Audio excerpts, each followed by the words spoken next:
কেউ বলে এঁচড়, কেউ বলে গাছপাটা, খেতে খেতে সবাই আঙুল দেবে চাটা।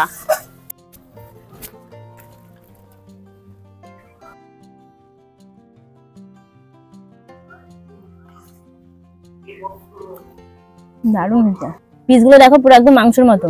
এত গরম আমি হাতে ধরে রাখতে পারছি না, প্রত্যেকটা গাছেই চিংড়ি মাছ পড়বে।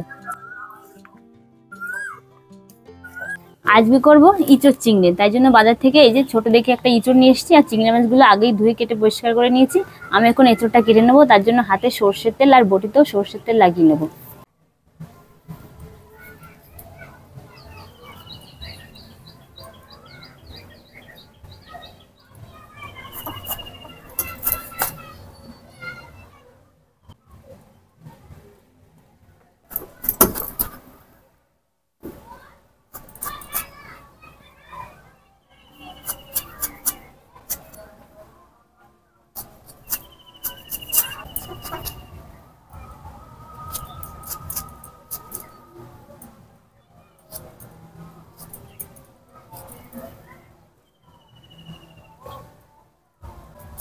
আমি ভেতরে এই মোটা অংশটা ফেলে দিচ্ছি।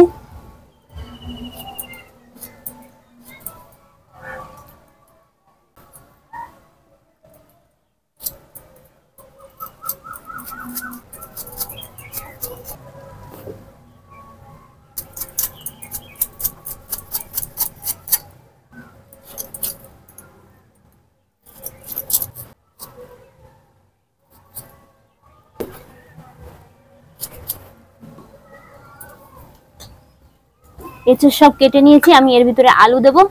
আলুটা আমি আগে থেকে কেটে জলে ভিজিয়ে রেখেছি যাতে লাল না হয়ে যায়। এখন আমি এই দুটো সিদ্ধ করে নেব।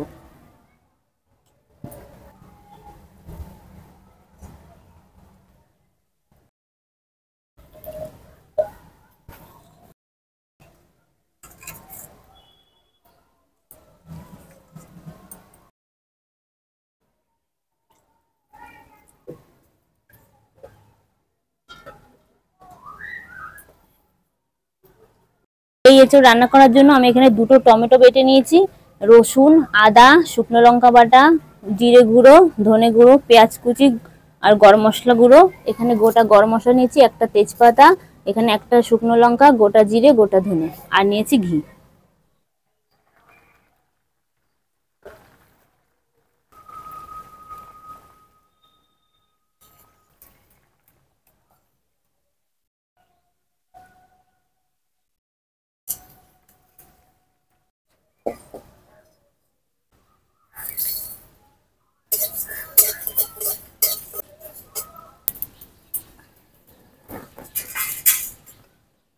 সর্ষের তেল। এই চিংড়ি মাছগুলো কিন্তু গঙ্গার চিংড়ি, এই দেখো কত সুন্দর টাটকা ছিল একদম। এখন আমি তো লবণ হলুদ মাখিয়ে নেব। হলুদ গুঁড়ো, লবণ,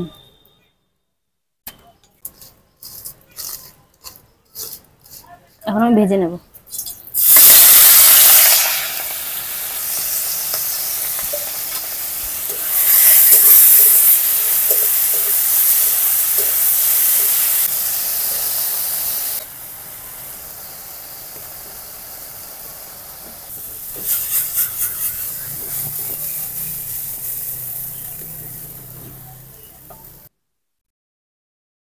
আলু আর এঁচড় ভেজে নেব।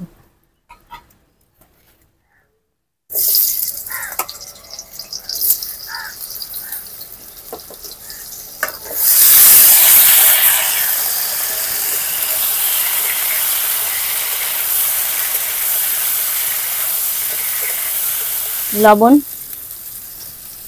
হলুদ গুঁড়ো,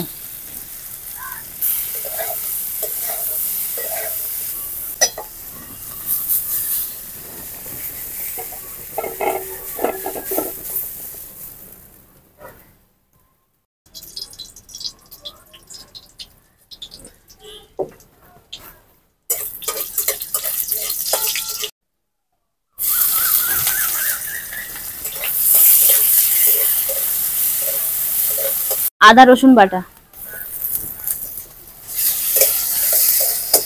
টমেটো বাটা,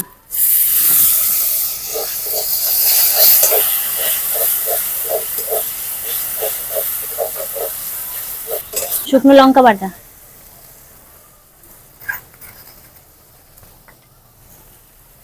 জিরে গুঁড়ো, ধনে গুঁড়ো, লবণ,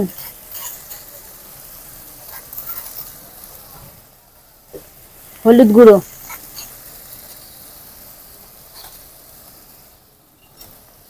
একটু জল।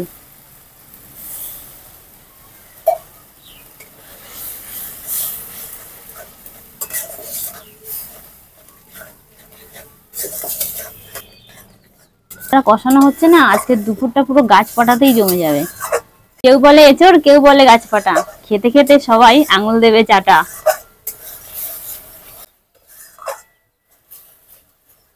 মশলা কিন্তু ভালো মতো কষে নিয়েছি, তেল ছাড়তে শুরু করে দিয়েছি। আমি এখন ভেজে রাখা এঁচড় আর আলুগুলো দিয়ে দেবো।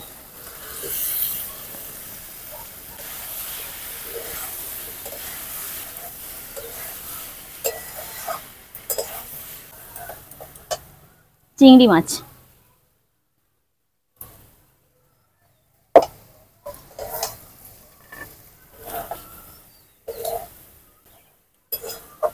জল,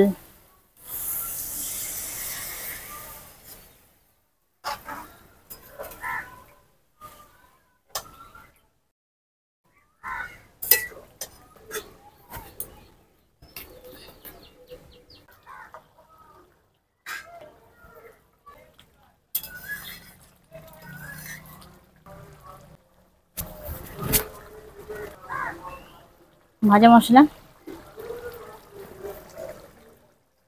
গরম মশলা,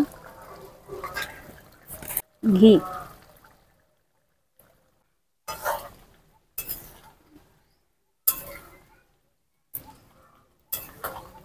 গাছপাটা রেডি হয়ে গেছে, আমি এখন নামিয়ে নিচ্ছি।